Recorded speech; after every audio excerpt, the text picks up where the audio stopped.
resto de temas, está iniciando la parte de lo que es cardiovascular, el sistema nervioso central, es un capítulo muy pequeño, pero que nos ayuda en lo relacionado a la introducción de lo que es la siguiente unidad de la siguiente semana, que es fisiología cardiovascular del corazón.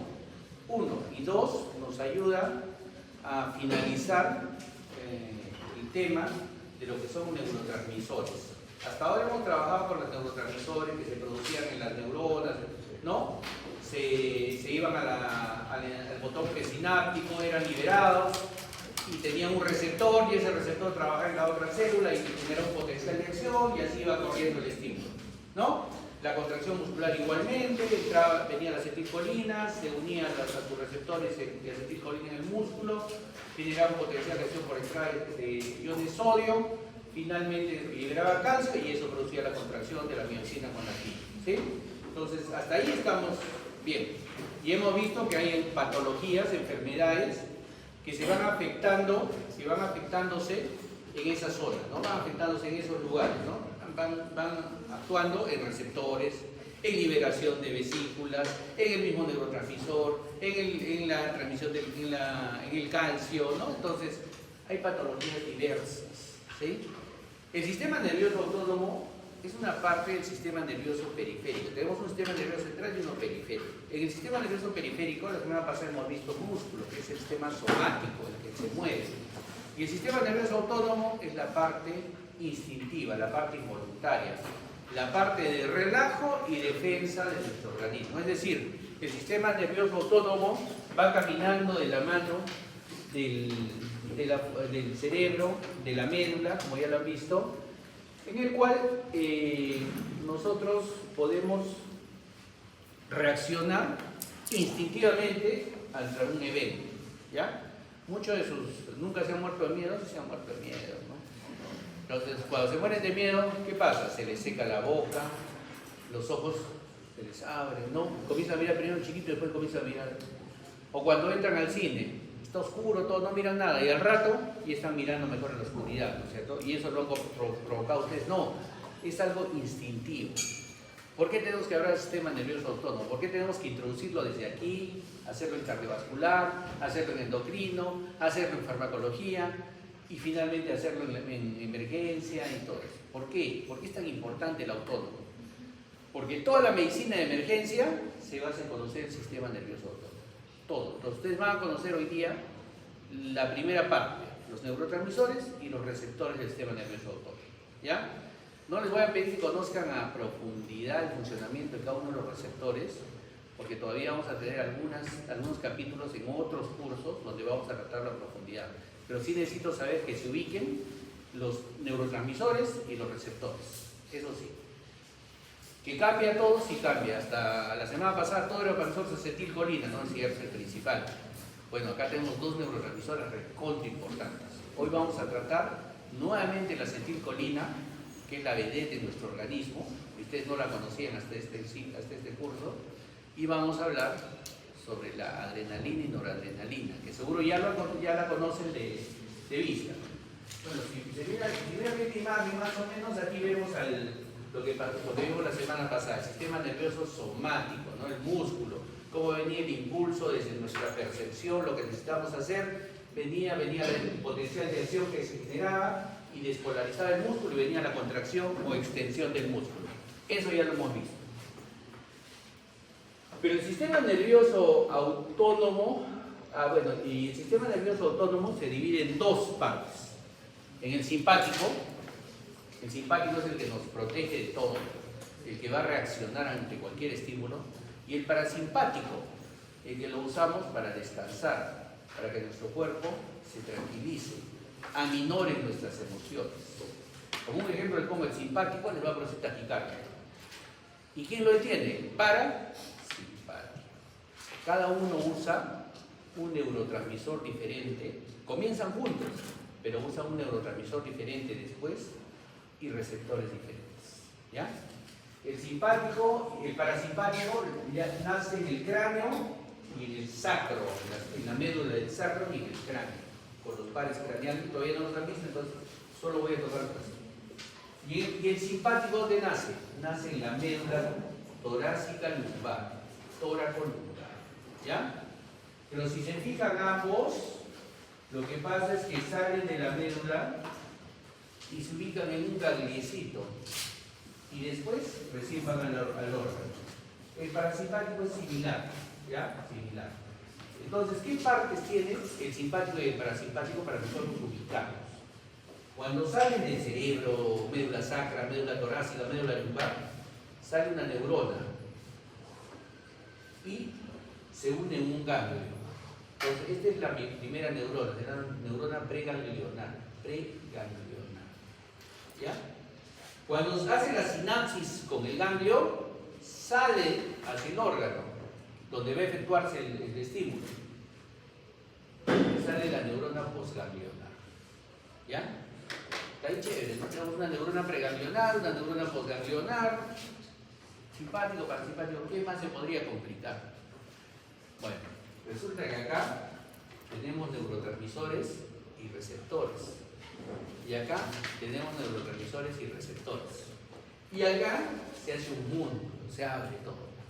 Porque acá es donde nosotros manejamos los vasos sanguíneos para que se mantengan cerrados y no estarían desmayados ahorita, el latido del corazón, mantenemos que los pulmones estén constantemente abriendo los bronquios, cerrándose, abriendo y cerrándose los bronquios para poder respirar, mantienen nuestra tensión, mantienen la liberación de nuestros corticoides, de nuestra epinefrina, norepinefrina, la glándula suprarrenal, etc. ¿Ya? Entonces, esta es una parte importantísima. Neurona preganglionar y neurona posganglionar. ¿Hasta ahí estamos de acuerdo? Va a haber unos neurotransmisores acá que se van a liberar y va a haber receptores. El potencial de acción sigue por la neurona posganglionar y va a haber unos neurotransmisores acá y va a unirse a sus receptores. ¿Ya? Todo, ya eso lo hemos visto, ¿no es cierto? Ya hemos visto neurotransmisores, receptores, potencial de acción. Solamente tenemos que encajar ahora esto. Bueno, entonces, la neurona preganglionar sale de la médula y se une con un ganglio posganglionar. Paralelas a las vértebras torácicas y lumbares, es una cadena de ganglios prevertebrales, se llama. Esos son los ganglios donde se va a hacer la primera sinapsis. ¿Ya? Entonces tenemos dos partes, simpático y parasimpático. El simpático es el que es la lucha. ¿Ya? Nos hace escapar. Nunca nos han querido asaltar. Algunos de ustedes, seguramente, ustedes regresando 2, 3 de la mañana a su casa, los chicos sobre todo, ¿no es cierto? Dejando a la enamorada en zonas oscuras, así, todo eso. Y regresan a su casa y ¿qué pasa? De pronto 2 están detrás de ustedes, ¿no? Y comienzan a caminar y después comienzan a correr, ustedes no saben cómo, nunca han corrido en su vida y comienzan a correr de ese rato y nadie los alcanza, ¿no? Ese es nuestro sistema simpático, ¿ya? Gracias a él hacen cosas impensables, ¿sí? Impensables. Y el parasimpático nos da el descanso, el relajo, a los órganos los tranquiliza, ¿ya? Esas son las dos funciones del simpático y parasimpático. Y todos se manejan de la misma manera, de una manera similar. Por ejemplo, el simpático. El simpático tiene sus ganglios prevertebrales. Entonces, aquí sale el estímulo de la médula espinal. Ustedes han sido estimulados por algún motivo en el centro, en el cerebro. El estímulo viaja por la médula y acá se encuentra con un ganglio. ¿Sí? Y este ganglio hace la sinapsis y va hacia su órgano. Porque esa es pregunta también que examen funciones en cada órgano del sistema nervioso simpático y parasimpático. Es el fin de esta clase. Es uno de los objetivos. Y el sistema parasimpático hace lo mismo, solo que no hay ganglios, miren, es diferente, no hay ganglios. No hay ganglios, ni en el cráneo ni en el sacro, no hay ganglios. Entonces ya tenemos dos diferencias bien marcadas. Uno, el simpático es tóraco-lumbar y el parasimpático es cráneo-sacral, en el cráneo y en el sacro. Segunda diferencia importante, el simpático tiene ganglios prevertebrales, el parasimpático no tiene ganglios, sí tiene, pero sus ganglios están bien pegaditos al órgano, bien pegaditos al órgano, ¿ya? Bien pegaditos. Entonces, ¿qué es lo que pasa, por ejemplo, cuando En el ojo, el sistema simpático, por ejemplo, ¿qué hace? Cuando te asustas, ¿qué pasa? Cuando te excitas. Cuando entras a la oscuridad del cine, tu pupila tiene que excitarse o inhibirse. Excitarse para poder abrirse, ¿no? Igual cuando te asustas, cuando estás, cuando te están correteando para saltarte, estás con los ojos así abiertos, ¿no? Entonces, dilata.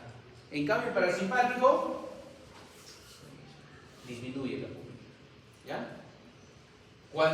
Cuando el simpático se activa, cuando estás asustado, ¿qué pasa con las glándulas salivales? La boca se seca. El parasimpático, en cambio, hace que la boca secrete. Pero usted me ha dicho que uno excita y el otro disminuye ya. Ese es un caso especial. El parasimpático excita las glándulas salivales y el simpático las detiene. Es un caso especial.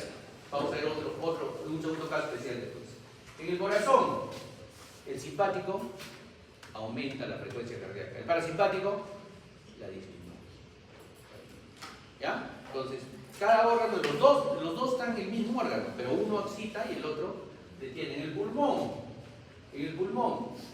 el simpático comienza a dilatar los bronquios, el parasimpático los hace más pequeños. Entonces, los asmáticos el parasimpático comienza a activarse. ¿Alguien usa inhaladores acá? Ya está. ¿Qué inhalador usas? Salbutamol. ¿Tú? Salbutamol, ya está. ¿El salbutamol qué hace? El salbutamol es un beta-adrenérgico, es decir, es un estimulante del sistema simpático. ¿Para qué le damos entonces? Para dilatar los bronquios. Listo, y está ahí, ¿no? Y está la razón por la que ustedes usan ese medicamento, ya saben. ¿Pero qué efecto? ¿Te da taquicardia a veces? No. ¿Te agitas? ¿Sabes? Te da un poco de taquicardia, ¿no? Porque el simpático, ¿qué hace con el corazón? Entonces es un efecto colateral de los medicamentos que existen en el simpático, la taquicardia, un efecto colateral. ¿Qué más podrían hacer? Pero la dosis no llega tanto. Dilatar los ojos un poco. ¿Qué más podría hacer? Secar la boca un poco, ¿no es cierto? Entonces ustedes ya se van imaginando poco a poco eso. Esa es la idea de que ustedes aprendan fisiología, porque cuando usen los medicamentos, ya, correcto, le está haciendo bien al paciente, pero puede haber un efecto que le haga mal al paciente. Entonces tengo que regular la dosis. ¿Ya? Esa es la razón. El intestino, el estómago, el intestino, ¿qué hace el simpático? El simpático detiene, segundo caso especial, detiene el intestino. O sea, lo disminuye su motilidad. Y el parasimpático aumenta la dosis. ¿Ya? Entonces, segundo caso especial. Glándulas salivales y intestino, dos casos especiales diferentes al resto del cuerpo. En el riñón, en las glándulas suprarrenales, el simpático comienza a liberar adrenalina y noradrenalina en gran cantidad. Ahorita lo vamos a ver por qué. En la vejiga, el simpático contrae la vejiga, pero el parasimpático relaja la vejiga, el simpático la contrae, pero el simpático estimula los esfínteres y entonces hace que se cierre y no pueda funcionar un momento. Entonces, ¿qué pasa cuando se asustan? Siempre cuando se asustan, se les abren los ojos, se les seca la boca, comienza la taquicardia, pueden respirar mejor y por eso comienzan a correr más, ¿no es cierto? El intestino se les detiene, no sienten ningún estímulo, nada, o sea, no se hacen nada de miedo, pero después cuando llegan a su casa y están en paz, recién comienza a funcionar el parasimpático y recién, ¿no? Y la vejiga, ¿qué pasa? No micciona, pero cuando después pasa el susto recién, ¿no es cierto? Micciona. ¿Ya? Entonces, más o menos esos son los efectos a grandes rasgos. Pregunta aquí, eso sí tienen que saber. Tienen que saber por qué, porque vamos a ir avanzando. Entonces, el simpático, como lo han visto, tiene su cadena de ganglios prevertebrales y va hacia el órgano, ¿no? Por ejemplo, ¿quién más estimula el calor? Las hormonas tiroideas. Pero ¿quién produce que se mantenga el calor? El simpático. ¿Por qué? Porque el simpático tiene unos receptores en los vasitos sanguíneos y hace que los vasos sanguíneos estén cerrados, vasoconstricción le llamamos, cerrados. No se cierran, más que medio cerrados. Pero ¿eso a qué nos ayuda? Nos ayuda a que la presión arterial se mantenga y la sangre pueda circular y llegar al cerebro. Entonces, cuando secretas mucha adrenalina, que es el neurotransmisor del sistema simpático, o te asustas, ¿tu piel cómo está? Fría, ¿no es cierto? Fría. Tu piel está fría. ¿Por qué? Porque se cierran los vasos sanguíneos de la piel, entonces tu piel se pone fría. Fría. Esa es la razón. ¿Y se te paran los pelitos de gallina? Sí, estimula la piloerección. ¿O no han visto ustedes al puercoespín? ¿Han visto un puercoespín? Ya está. El puercoespín cuando se asusta y quiere tragar, ¿qué pasa? Paran sus púas, ¿no es cierto? Paran su sistema simpático. En otra expresión, pero ese es el sistema simpático. Sus gatos, cuando están que se pelean los gatos, ¿cómo paran sus pelos? ¿Han visto? Eso. ¿Ya? Sistema simpático. ¿Ya? Ustedes ven la piel. Entonces, este es un sistema que tienen todas las especies. Nosotros les prestamos para que ustedes puedan alimentar sus pacientes. ¿Ya? Entonces, estamos yendo ahí. ¿Y qué pasa, por ejemplo? Estamos seguro han escuchado alguna vez, negligencia médica siempre dicen, en UCI, un paciente entra por se entra por lo que sea, pero se le baja la presión, Entonces estamos neurotransmisores del sistema simpático nosotros para cerrar los vasitos sanguíneos. Y eso hace que se suba un poco la presión y le llegue sangre al cerebro, que es lo que tenemos que cuidar en ese tipo de pacientes. Pero ¿qué sucede? También se cierran los vasitos de todo el cuerpo. Y a veces cierran los vasitos del intestino y el intestino se mueve. Y hace una perforación de intestino. Entonces entró por una cosa, se complica con otra cosa. Se complica, no es que nosotros querramos hacerlo, ¿no es cierto? Se complica. Es un efecto colateral. ¿Pero qué dice la gente? Negligencia médica, ¿no es cierto? Pero entonces ustedes ya lo entienden. Estamos comprendiendo, ¿cierto? Entonces, igual el simpático no tiene ganglio con la glándula suprarrenal. La glándula suprarrenal, que está encima del riñón, es un gran ganglio.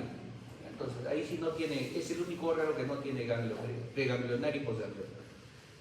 El gran ganglio es la glándula suprarrenal y libera adrenalina y noradrenalina.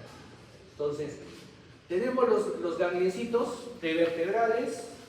Entonces sale el estímulo de la médula, una neurona preganglionar, y se une al ganglio.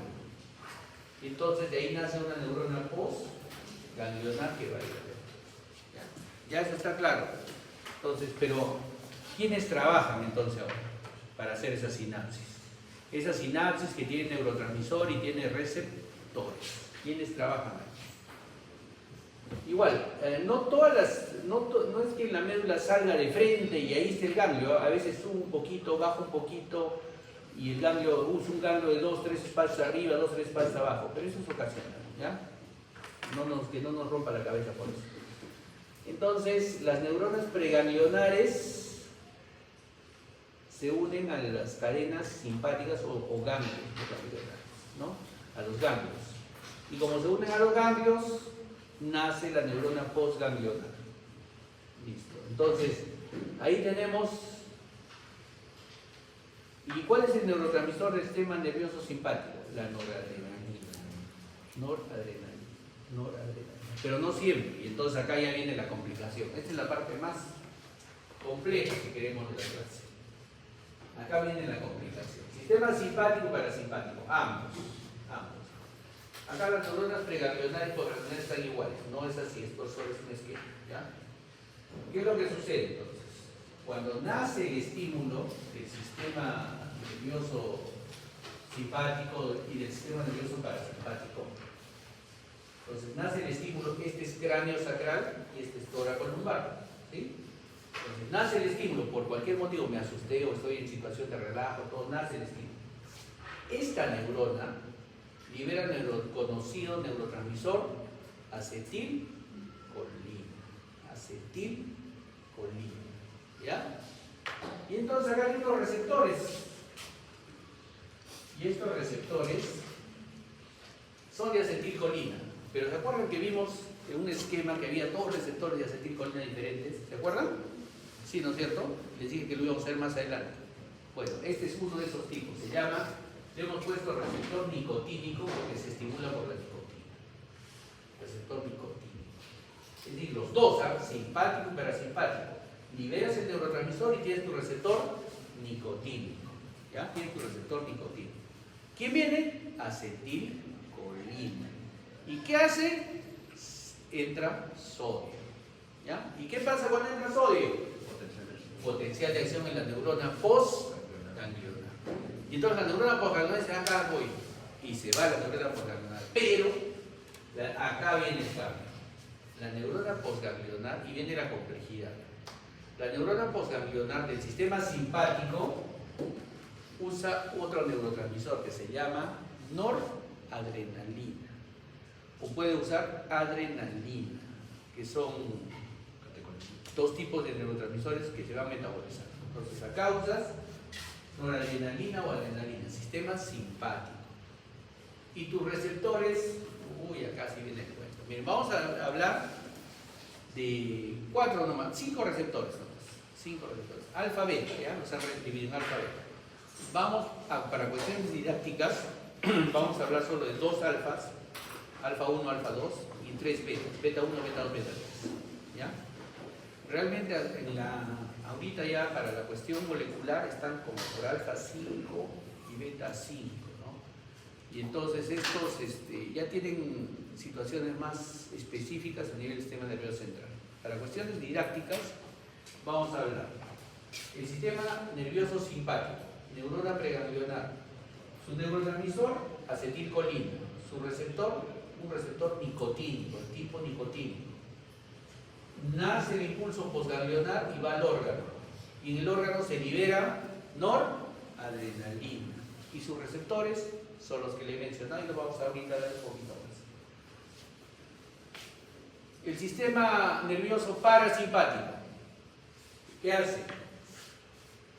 Nace su estímulo cráneo-sacral, acetilcolina, su receptor es nicotínico. Nace el estímulo y el estímulo aquí es otra vez acetilcolina. ¿Ya? Otra vez acetilcolina. Pero sus receptores ya no solo son nicotínicos, sino también pueden ser muscarínicos. Entonces aquí sacamos un interrogante del músculo de la semana pasada. ¿Cuál receptor usa el músculo? El que haya leído el libro sabe qué tipo de receptor es el músculo. Y seguro se ha quedado así, ¿pero por qué? Se llama nicotínico. El músculo usa nicotínico. ¿Ya? Y hay receptores muscarínicos, sí, hay en todos lados. Son los que hacen el efecto en corazón, glándulas salivales, corazón, ojos, pulmones, intestino, ¿ya? Son los receptores muscarínicos. Pero el músculo es nicotínico y las glándulas salivales también. Casos especiales del parasimpático. Miren, el parasimpático tiene unos casitos especiales. Entonces, ya está claro, ¿no? En ambos lados, receptores nicotínicos y neurotransmisor acetilcolina. Esa es en la parte preganglionar. La acetilcolina sigue siendo importante. Y en la postganglionar, simpático, noradrenalina o adrenalina. Y el parasimpático, su neurotransmisor que va a la sinapsis es el acetilcolina.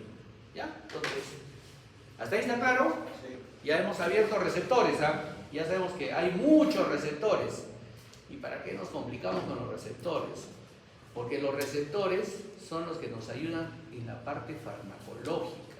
Porque nosotros vamos a ir y de frente vamos a ir hacia ese lugar, ¿no? Con nuestros fármacos. Vamos a bloquear o vamos a estimular. La farmacología no es que te inventes una función, No vas a... ¿Han visto películas de la sustancia esa? Pero lo han visto, ¿no? No es que te inventes una función. ¿Qué hacía esa sustancia? Potenciaba las funciones que tenemos. O sea, si tú le das a un paciente, le pones como droga exógena noradrenalina, va a actuar sobre sus receptores de noradrenalina. ¿Sí? Si tú le pones un bloqueante ganglionar, va a actuar sobre los receptores de acetilcolina, los nicotínicos. ¿Sí? Si tú le pones un relajante muscular al paciente, va a actuar sobre sus receptores clínicos. ¿Ya? Entonces, esa es la función. Entonces, no vamos a inventar funciones cuando hagamos farmacología, vamos a potenciarlas o las vamos a bloquear. ¿Y para qué tenemos que saber eso? ¿Qué tenemos que saber a eso? El neurotransmisor y el receptor. ¿Cómo tratamos la depresión? Es otro neurotransmisor, ¿no es cierto?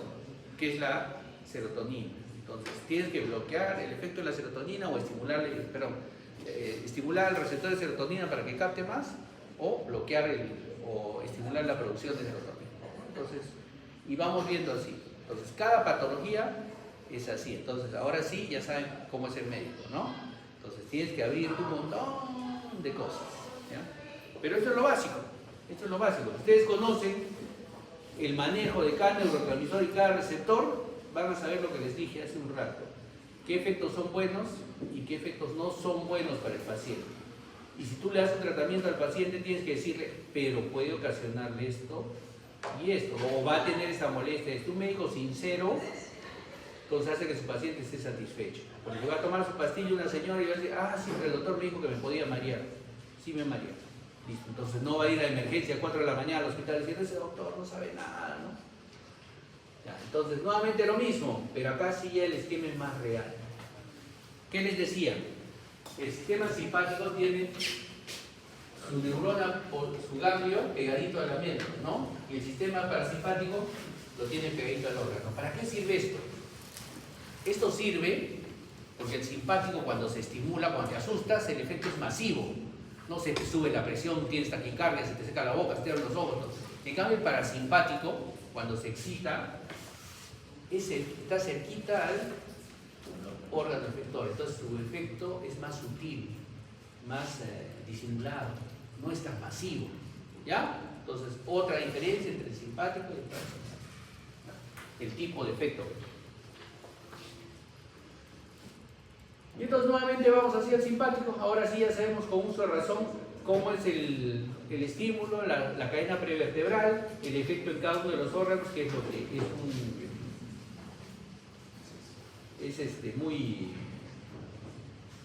es la pregunta del examen, de hecho, ¿no? Y entonces así se trabaja más o menos con los receptores. ¿Qué receptores vamos a usar?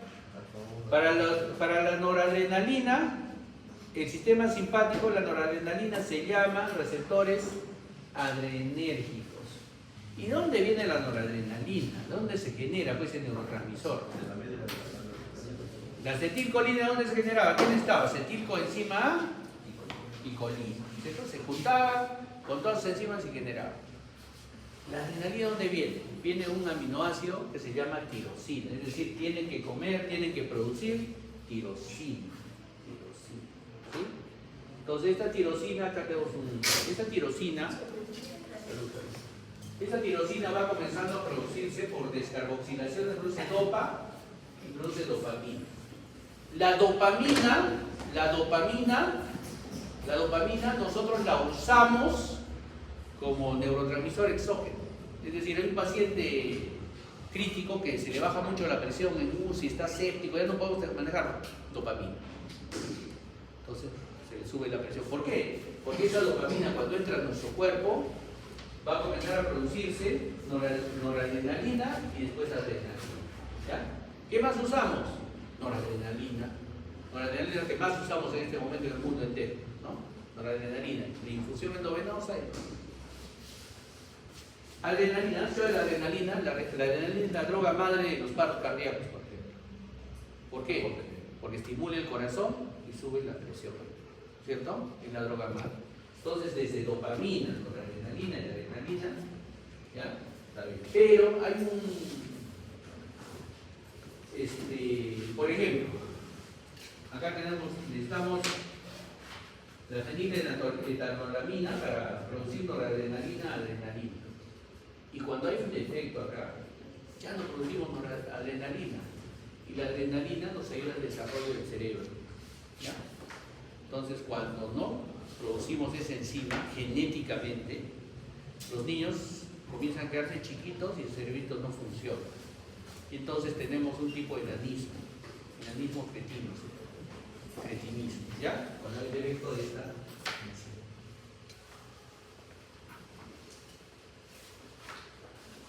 Entonces, Entonces, y así se va produciendo. La glándula suprarrenal produce adrenalina y noradrenalina en gran cantidad, y la glándula suprarrenal actúa como un ganglio. Es decir, en el sistema simpático la glándula suprarrenal es básica, no actúa como es el ganglio preganglionar y libera adrenalina y noradrenalina en gran cantidad.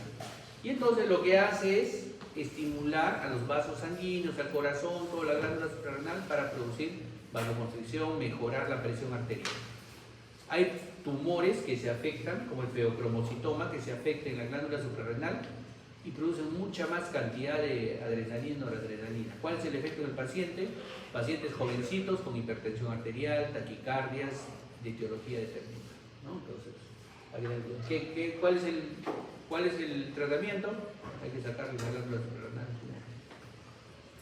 ¿Ya? Entonces, poco a poco, ¿ven? Como les digo, cada cosa va teniendo su... ¿Y qué receptores? Entonces tienen los receptores adrenérgicos, los que tienen que ver con la adrenalina y noradrenalina, receptores adrenérgicos. Vamos a tratar solo 5, como les decía, solo 5. Y vamos a decirles los lugares más llamativos de su efecto. ¿Ya? Más llamativos de su efecto. Por ejemplo, los alfa 1 están en los vasos sanguíneos. ¿Ya? Están en los vasos sanguíneos. Entonces, ¿qué pasa con los alfa 1? Los alfa 1 cierran los vasos sanguíneos y nos produce el aumento de la presión arterial. ¿Ya? Los alfa 2 son más complejos, a ver si me lo comprenden. Los alfa 2 los tenemos, por ejemplo, en el cerebro, en el sistema cardiovascular, ¿no? Pero más en el sistema nervioso central. Y entonces son presinápticos y posinápticos. Es decir, cuando tú tienes mucha adrenalina, noradrenalina, van y se pegan al presináptico, se pegan a la neurona que los está produciendo. ¿Para qué? Para disminuir su producción. Nos regulan la producción. ¿Ya? Entonces, como la adrenalina y noradrenalina nos excita, nuestro cerebro también se excita, pues, ¿no? Cuando usamos los alfa 2, bajamos la presión y también al paciente lo sedamos. Entonces, los alfa 2 que son presinápticos, los usamos como sedantes. ¿Ya? Y son presinápticos, regulan la liberación de adrenalina, de esa manera, regulan la liberación. Son presinápticos los alfa 2. Los alfa 1 sí son posinápticos y excitan sobre todo los vasos sanguíneos para que haya vasoconstricción. Los beta 1. Los beta 1 generalmente están en el corazón. ¿Ya? Están en el corazón. ¿Y qué es lo que producen? Aumento de la frecuencia cardíaca, aumento de la fuerza y contracción del corazón. ¿Ya? Beta 1. Los beta 2 están generalmente en los pulmones, lo que decía. Entonces, hoy día las señoritas que tienen asma, que usan inhaladores, van a ir y van a leer qué es el salbutamol. Y es un beta 2 adrenérgico, es decir, estimula a los receptores beta 2. ¿Y qué hacen los receptores beta 2? Arriba. Entonces, por eso te produce un poco de taquicardia, no tanta el salbutamol, porque el salbutamol es beta 2 y el corazón es beta 1. Entonces, tiene un efecto, pero no es un efecto marcado. ¿Ya? Entonces, eso es lo importante. Los beta 3 están en el tejido graso y cuando hay un estrés extremo, comienza a hacer lipólisis, comienza a liberar cuerpos cetónicos. Entonces, cuando estás estresado, ¿no comienzan a bajarse peso así? ¿No? Beta 3. ¿Ya? Entonces tenemos alfa 1, alfa 2, presináptico, beta 1, beta 2, beta 3, todos posinápticos. El único presináptico es el alfa 2. ¿Y qué hace el alfa 2? Regula la liberación del neurotransmisor, la detiene cuando hay un exceso, digamos. ¿Ya? Entonces, lo usamos, sí, tenemos medicamentos solo para sedar a los pacientes, pero generalmente se usa en cuidados clínicos, no normal. Bien, entonces ahí tenemos, y aquí esto quiero más o menos nada más explicarles que los receptores alfa 2, por ejemplo, y los beta adrenérgicos todos usan un segundo mensajero. ¿Se acuerdan que les conté que había receptores que de frente iban y abrían canales? Ya está, estos no, no los voy a complicar ahora porque esto se lo vamos a complicar lo suficiente ya en farmacología. ¿Ya? Entonces, Pero es importante que ustedes sepan que estos 5 receptores, postsinápticos y presinápticos del alfa 2, usan segundos mensajeros. ¿Qué es un segundo mensajero? Lo que les decía. Activo acá una proteína, mi receptor es una proteína, y entro y disgrego a la proteína, la altero. Y esta proteína aquí adentro va a generar un segundo mensajero. Calcio, diacilglicerol, inositol 3-fosfato, ¿no? Entonces va a generar un segundo mensajero. Y ese segundo mensajero es el que abre o cierra canales. Saca potasio, mete sodio, saca calcio, mete magnesio, ¿no? Ese es el neurotransmisor base. ¿Ya? Entonces, estos receptores todos son con segundo mensajero. Utilizan a la proteína G. La proteína G es el receptor. Y después de eso, disgregan, la alteran esa proteína y esa proteína misma comienza a producir alteración. Por ejemplo, en el caso de los alfa 2 y los beta son con el AMP cíclico, ¿no? Con el AMP cíclico. El AMP cíclico disgrega el ATP y produce la energía dentro de la célula.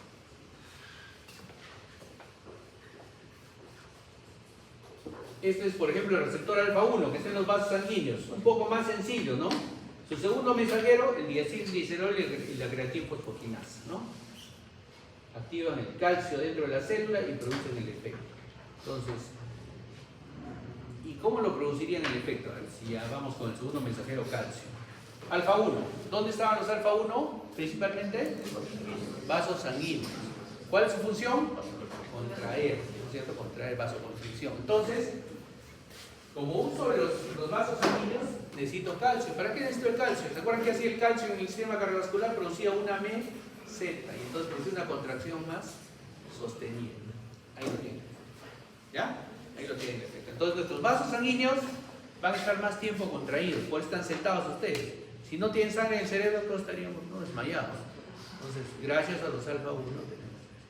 Por ejemplo, tenemos una crisis hipertensiva, ¿no? Paciente nos viene con 180, 190, con 120 de presión. Se va a morir si no le bajamos la presión. ¿Qué hacemos?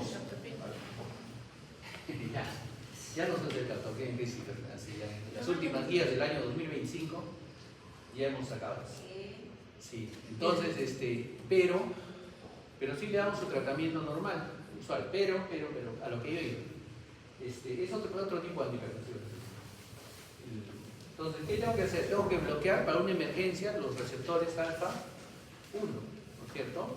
Entonces uso un medicamento que bloquee los alfa 1, ¿para qué? Para que no haya el estímulo en la noradrenalina y comience a dilatarse los vasos sanguíneos un poquito. Y entonces le bajo la presión al paciente.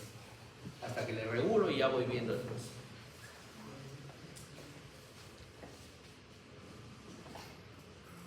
¿Qué usaba Maradona? Sí, ustedes todavía han visto jugar a Maradona, o por lo menos han escuchado a Maradona, ¿no es cierto? Ya. ¿Y qué usaba Maradona? ¿Con qué se dopaba para jugar? ¿Qué le encontraron? Cocaína es una de las cosas, pero ¿qué pero para jugar fútbol, ¿qué le encontraron? Por ejemplo, cuando Maradona en el año 94, su selección fue eliminada en primera vuelta, lo peor que pudo pasar la Argentina en un mundial, ¿no? Ya, Maradona estaba en un estado total, pero justo pasó doping y le encontraron pseudoefedrina.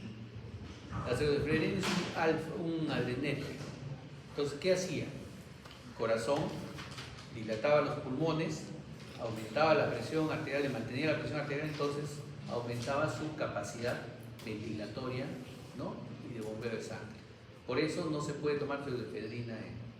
¿Qué hace la cocaína? Es un estimulante alto. Por eso nos llegan pacientes con los vasitos. ¿Cuál es la lesión principal? Ese ejemplo. ¿Cuál es la lesión principal de un cocainómano? ¿No han leído? Tienen ley de curiosidad. ¿Cuál es su enfermedad principal por la que va al otorrinolaringólogo? Porque la cocaína se inhala. ¿Ya? ¿Para qué va el otorrinolaringólogo? ¿Ah? Porque se le perfora el tabique. ¿Y por qué se le perfora el tabique? Porque produce vasoconstricción. Y cuando un tejido no tiene sangre, se muere. ¿No es cierto? La cocaína es un alfa, es vasoconstrictor. Entonces les da taquicardia, se les sube la presión. Y cuando es uso continuo, ya tenemos pacientes que son cocainómanos continuos, se les perfora el tabique. Pero es un medicamento, es una droga que usa estos efectos. ¿Ya? O sea, es una droga que estimula a los receptores adrenérgicos. ¿Y entonces qué pasa? Por eso se excitan todo, porque estimula los receptores del cerebro, ¿no? Bueno, estos son la proteína T que se disgrega, ¿no? Entonces así son los receptores. Tenemos ya los receptores. Y el sistema parasimpático, para terminar, tenemos los nervios sacros y los nervios craneales. Igual cada uno tiene sus efectos, que como les digo, es pregunta fija examen, efecto en cada uno de los lugares, sobre todo en vejiga, en los esfínteres vesicales, que no les he explicado bien, sobre todo quizás de ahí me anime a preguntarles, ¿ya? El efecto de los esfínteres vesicales o el efecto en los órganos sexuales, porque se complementan el sistema simpático y parasimpático para la reproducción, ¿ya? Entonces, los pares craneales no los han estudiado ustedes, entonces yo solo les voy a comentar que existen cuatro pares craneales que tienen que ver con el sistema parasimpático. El 2, el 7, el 9, el 3, el 7, el 9 y el 10, que tienen que ver con los ganglios que existen en el ojo y en el oído, ¿ya? Y el 10 es el nervio vago. Entonces, ¿por qué es vago? Porque es el parasimpático, porque se produce la relajación del organismo, ¿ya? El vago, el décimo par, así le decíamos a varios en la universidad nosotros, 10. El décimo par es el sistema nervioso, ¿no? Es el vago, es el sistema nervioso parasimpático. Y es el principal exponente del sistema parasimpático. ¿Ya? Produce acetilcolina y detiene los efectos. Pero el vago tiene dos efectos. Un efecto especial del parasimpático: estimula al intestino y al estómago.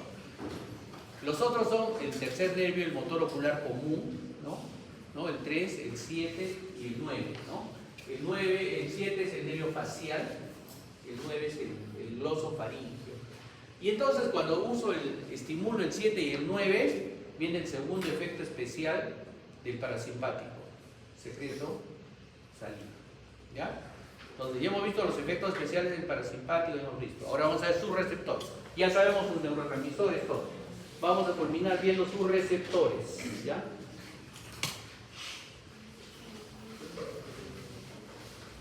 Entonces, y la parte sacra, ya me olvidé de la parte sacra. Y la parte sacra, desde la segunda hasta la cuarta vértebra sacra, también es transversal. ¿Y este qué estimula? Este ayuda al vago en los últimos dos tercios últimos del colon, ¿ya? Y estimula a la vejiga y a los órganos sexuales, la parte sacra, ¿ya? Parasimpático. Entonces, ya les he dicho más o menos de dónde podría preguntar, pero es una posibilidad, ¿no?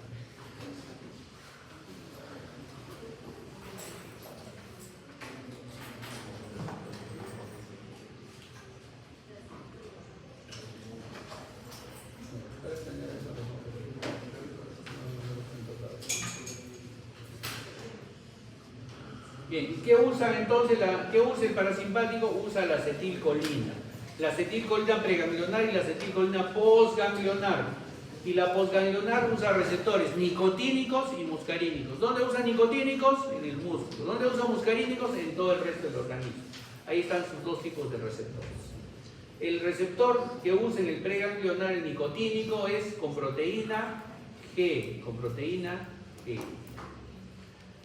¿Ya? Y entonces ahí tenemos nuevamente el esquema. Los receptores colinérgicos, porque son de acetilcolina, son nicotínicos y muscarínicos. ¿Y se abren? Sí, se abren también. Los nicotínicos, bueno, son 1, pero los muscarínicos ahorita ya son como 7. Pero bueno, vamos a hablar del M3, ¿ya? Entonces, básicamente el M1 está en todo lo que es el sistema nervioso central, tiene que ver con la sedación, todo eso, con la memoria, con los recuerdos, ¿no? La acetilcolina tiene que ver mucho con eso, con la enfermedad de Parkinson, de Alzheimer, la acetilcolina. ¿Ya? M2 está en el corazón, y entonces los que en M2 y están en los pulmones, y el M2 son los que compiten con los receptores beta 1 y beta 2, ¿no? Porque les decía, uno abre, el otro cierra los bronquios, uno estimula el corazón, el otro lo detiene el corazón. Entonces estamos en competencia, ¿ya? Es una competencia. Si tú tienes taquicardia, estás estimulando tu beta 1, ¿no? Estás ahí con taquicardia. ¿Quién es el único que lo puede tener, tu taquicardia? Dos formas, o bloqueo los beta 1, ¿no? Que se llaman beta bloqueadores, que hay unas drogas para eso, o estimulo los muscarínicos, ¿no? Los muscarínicos. Y entonces hay drogas que estimulan a los muscarínicos. Te producen placer. ¿Qué prefiero yo?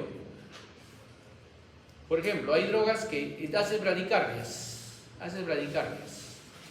Entonces comienza a hacer bradicardia. ¿Quién es el que manda cuando hace bradicardia el corazón? Bradicardia es cuando baja la frecuencia cardíaca. Se te puede hacer un paro el paciente. Tienes que levantarle la frecuencia cardíaca. Entonces, tienes que parar, ¿no? Tienes que parar al efecto muscarínico. Hay drogas que paran el efecto muscarínico. ¿Quién comienza a mandar en ese momento? El beta 1. ¿No? Entonces, en el corazón tienes un efecto así, ¿no? En equilibrio. Beta 1, muscarínico. Beta 1, muscarínico. Beta 1, muscarínico. Siempre, todo momento. ¿Por qué? Porque uno le estimula la acetilcolina y el otro le estimula la noradrenalina. Y los receptores de proteína G son de esa manera igual.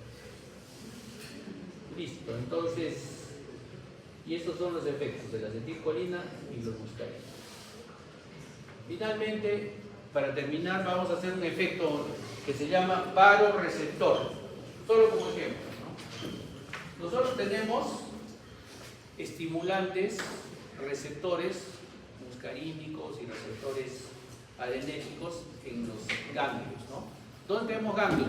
En las carótidas y en la aorta, ¿sí? ¿Y qué es lo que pasa, por ejemplo? Cuando se baja la presión por algún motivo, pierdes volumen, ¿no? Te deshidratas, tu presión ha bajado porque tienes un estímulo parasimpático total, o cuando ustedes están durmiendo. ¿Quién domina cuando ustedes se duermen? Están dormidos, están relajados, ¿no? Y se paran. ¿Y quién domina cuando se paran? Pero es así nomás, no. Entonces ustedes se paran y al pararse, como les explicaba el otro día, baja la sangre hacia los pies, ¿no es cierto? O sea, no conviene pararse de frente, ¿no? A menos que sea un terremoto o algo, ¿no? Entonces lo que tienen que hacer es sentarse primero. Porque si ustedes se paran de frente, ¿no se marean a veces? Sí. Ya está. ¿Por qué? Porque la sangre se cae, está relajado. ¿Quién cierra los vasos sanguíneos? ¿Qué receptor? Alfa 1. ¿Quién estimula el alfa 1? El simpático. ¿Y cuál es el neurotransmisor simpático? Entonces, ¿qué es lo que pasa? Se cae la sangre y mis receptores, mis baroreceptores, dicen, ah no, tengo poquita presión, tengo que subir la presión porque estaba durmiendo, ¿no? Entonces, agarran y liberan norepinefrina, ¿no? Los ganglios le dicen al cerebro, oye, tienes baja presión, estimula. Va el estímulo hacia la glándula suprarrenal, libera norepinefrina y la norepinefrina va hacia los vasos sanguíneos, cierra los vasos sanguíneos y sube la presión. Y entonces mi cerebro comienza a tener sangre y otra vez puedo comenzar el día. ¿Ya? Entonces, ese es el efecto. Entonces, hemos visto sistemas simpáticos, sistemas parasimpáticos, sus receptores, sus neurotransmisores. ¿Qué cambia? En relación a la acetilcolina, casi nada. La idea es que ustedes conozcan que existen otros neurotransmisores, otros receptores. Los receptores pueden ser iónicos, es decir, solo pasan ion, el ion sodio, el ion calcio, o pueden ser con segundos mensajeros, como son todos estos, ¿no? Estimula una proteína y la proteína dentro de la célula estimula otra proteína que es su segundo mensajero. Los más populares son los mensajeros: AMP cíclico, calcio, diacilglicerol, inositol 3-fosfato, que son los que hacen el efecto o abren un canal y recién comienza el efecto iónico. ¿Ya? Entonces, eso es lo importante de esta clase. ¿Preguntas, dudas? Ya, entonces, yo espero que le digan al delegado y el delegado ya me comunica qué día es el examen. ¿Ya? Pero con ustedes, con ustedes.